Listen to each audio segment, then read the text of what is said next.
Welcome. This is Joe Netto. Um, Starting off, could you just introduce yourself and tell us a little bit about yourself and what you do for work? Yeah, so I'm Joe Netto. I went to Suffolk University, college in Boston. I went to UMass Dartmouth Law. I currently am a junior associate at Kesh's law firm in Milton, Mass. We're all over the state of Mass, New York, and New Hampshire. I just started there probably in the fall. I became a junior associate, so that's what I've been up to. Cool, cool. Um, why did you really choose that type of work, and how did you get started? What were the steps to getting there as well? Let me think. So I come from a family of attorneys, and my my great uncle is was a Supreme Court justice in New Hampshire. So growing up, it was like I was kind of brought up in the law, if that makes sense. Like I would always go to my dad's office, hang out there, and it was always something that fascinated me. I would always read books or watch movies, and that's like my favorite movie is My Cousin Vinny, if you ever seen it. Classic. But yeah, I would say that that was something that set me. I was like, this is what I want to do. And then for the steps for it, the biggest thing is getting into law school itself. You could go get a basket weaving major, but as long as you have the grades and get a good LSAT score, you get into law school. But I set my path. I went to Suffolk undergrad, and they have a law program, and it Okay. kind of 4 years of undergrad kind of set you up for kind of for law school, and it was like kind of makes it easier, nice easy transition. Definitely helped out. I also got a minor in history just in case as a backup. Yeah. Yeah. Yeah, that's interesting. I mean, I'd say I'm interested in law mainly just because of family being in the industry as well, and that kind of inspired me to be a little interested in it. Nice. Next question. What kinds of things would you recommend I do to improve my chances of success in the law industry? Um, so it's an interesting question. It's the biggest the biggest advice I would have is reading comprehension. It's all I can't explain or stress enough how much reading is involved. It's not necessarily that hard as long as you can pay attention and know what you're looking for, but Yeah. when it comes to reading certain documents, it can get extensive about thou like today. I had to read about 1,000-page document before noon, and it took me. I was stressing out, Yeah. but yeah, I would say reading and basically, I guess knowing the law. But that's like the whole point of law school is like you kind of pick what field you want to go into, and then once you start that, it's pretty much set in stone. Like there's like certain things you follow. So I would just say reading. Okay. Yeah, definitely. Yeah, I feel like that's a good skill. I feel like I'm pretty good at reading. However, there is things that I can improve on, but I mean, I still have 3 more years of college, 6 semesters. So, I mean, I'm really not seven if you include the summer. So, I'm really not. Enjoy while it lasts. Yeah, definitely. Um, why would you say like customers choose your company? What makes your company, what sets your company apart from other law firms in Massachusetts? Yeah, so we are one of the biggest law firms in Mass. We are the personal injury. We are the personal injury law firm of the Boston Bruins and the New England Patriots. Huh. So we have a lot of advertisements, especially up and down like 93, 95. Yep. You'll see the billboards, and it's just I believe it started about the 80s was when the company was founded. And since then we've just blown up, and it's just kind of like I wouldn't say it's like customer reliance, but it's like if people come to us knowing they're going to get, good representation and we're going to do the best for them, not what's right for us. Yeah. And I think that's the big difference between us and like, Morgan and Morgan's all over the country. Hmm. Like they're probably not going to give you that kind of time and like that kind of attention that you deserve on your specific case. Yeah. Oh, oh, interesting. I didn't know anything about you guys being associated with the Bruins or anything like that, but I have seen the billboards driving up and down the highway when I'm back home. So interesting. Um, is there anything that you dislike about being in law, whether that be either getting to school, or I mean, just something about work itself? Yeah, well, first things first is law school sucks. Yeah. It is incredibly difficult. And that's kind of where like the whole reading comprehension comes in because I remember, you would just get hundreds of pages, a night that you have to read, and it kind of takes up like your whole day. And then you go into class, and the teacher's like asking you very specific points about what happened, and you have to like kind of either, you know, BS it or hopefully you read it and understand it. But Yeah. I would say in the actual field of law, the biggest issue is stress. Mhm. Everybody is stressed out all the time. I every day it's something new, and it's kind of crazy when you like starting out. You'd think, oh, like that's not going to be me, but it was like, Monday I'm stressed out about a certain case, and then Tuesday it's something completely different. I'm not even worried about what happened Monday. And, I got gray hairs now. I'm not even 28. I got gray hairs, so it's like, it kind of, but it is what it is, and you kind of have to live with it and learn to. The biggest thing was learning how to cope with that and be like, okay, like, it's gonna be all right. Like you Yeah. can make a mistake, but it's, you're dealing with people's lives and people's, rights or civil liberties. And it's kind of like, okay, if you mess up, this poor guy might, might have to suffer the consequences. So that's the biggest thing is stress. Yeah. I mean, I'll make sure if I do end up pursuing a career in law to to make sure I can handle some stress, make sure I don't age too fast. All right. Um, what part of this job is most satisfying, and what part is most challenging? Hmm. It's a good question. I'd probably say most satisfying is definitely helping out people, you don't realize the impact you have on someone, until they really like, express it. I can't like my first client I think I ever had. Um, I was very worried about doing a good job, so I went above and beyond for him. And after the case was all said and done, and luckily it went in our favor, he was like over the moon expressing like, like you just like saved my life. Like even though it wasn't that big of a deal, he's like, you saved my life, you saved me money. Like I can't express how, and I just felt I was like, okay, like I just did something good today. And Yeah. and that definitely felt right. Um, and then what was the other part? What's most challenging? What part of the job do you find most challenging? I guess most challenging is trying to decide what the I want to say course of action. Yeah, I guess what the course of action is for the specific client. One of the things I do is personal injury and workers' compensation in mass. And workers' compensation is pretty straightforward. Yep. You have like a list that you follow, but when it comes to personal injury, you have to decide, what kind of like tort or what kind of, law it is, and then what you have to what the other side could possibly bring up as a defense, how you would argue that, what happened in the case, find the exact other cases that match. And it's just kind of one of those things where it's like, all right, you can argue one thing and then the judge might be like, I don't think that's an issue in this case. Yeah. But you spend, a week figuring it out. And then you're like, oh, great. Okay. Yeah. So that would be probably my answer for that. Yeah. Well, I really like to hear that because I mean, I really want to find a career where I can help people and also be able to put my problem solving skills to use. So I Yeah. feel like that's kind of one of the reasons why I'm considering this field for a career, but at the same time, I just I really want to help people. So Well, that's one of the beauties of it is like I can probably about four or five of my friends in law school I know. Because once you get probably about your second or third year, you start deciding what area you want to go into. And like I clerked for Kesha's Law Group throughout law school, so I kind of knew like I was going to be working here.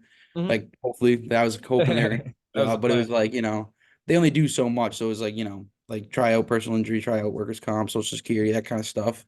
And I was like, oh, I really like these two. That's what I'll do. But I got friends that did like sports management, kind of Mhm. more contractual work, and it's not really more. It's less litigating, more like behind a desk. Yep. But that kind of is something that is like okay, like you're making a difference for certain people you wouldn't even realize. Mhm. And it's definitely one of those things you got to figure out when you're going through like, what do I want to do? Do I want to sit behind a desk all day? Do I want to go fight for the man? Yeah, definitely. Totally. Yeah. Awesome. Awesome. Um, what is a typical career path in this industry? And what are some paths that people have followed that are like completely atypical that, Yeah. just like, a bit a regular how people get to where you are? Yeah, so kind of what I was saying earlier is you get a college degree. It Mhm. could be in any, so you could do finance and still end up in law. Like I know some bankers that were in law school with me, and I was like, oh, you're doing the most out here. But basically, so it'd be just get a college degree. and then you have to study for the LSAT, which is one of the hardest tests I've ever taken. I had to take it a couple times. It was very difficult. And then once you do that, then you apply to the law schools you want to go to. And that kind of depends. Most people go off of like prestigious schools or like, oh, like I want to go here because like it looks good. But like at the end of the day, like you're getting the same degree wherever you go. Yeah. So you do that. And then throughout law school, I would say you clerk slash like paralegal work. So you just kind of go, in not so many terms, you're like a jerk for one of these lawyers, and he Mhm. just feeds you work to do all day, a bunch of research, all the stuff he doesn't want to do. Mhm. And it's a lot of work for sure. But you would do that, and you learn more through, honestly, you learn more working in the actual field than you do really in school. Yep. And you apply both throughout as you go. And then once you graduate law school, you have to take the bar, which is I think for me it was 2 days, 6 hour test both days, 200 multiple choice, and then I forget how many writing hypotheticals it was, but you got to take that. And then once you take that test, you get a score back, and that score determines where you can practice. So I have a buddy that he didn't pass in Mass, but he passed in Alabama, Iowa, and I think another Midwestern state. And so now he's in Alabama Yep. practicing law. And it's kind of like, okay. So like there's definitely options out there once you get to that point, but you got to get to that point first. Yeah. Yeah, definitely. Could you elaborate a little more on like your preparation for the bar exam and kind of Yeah, so when I what? was working, Yep. yep.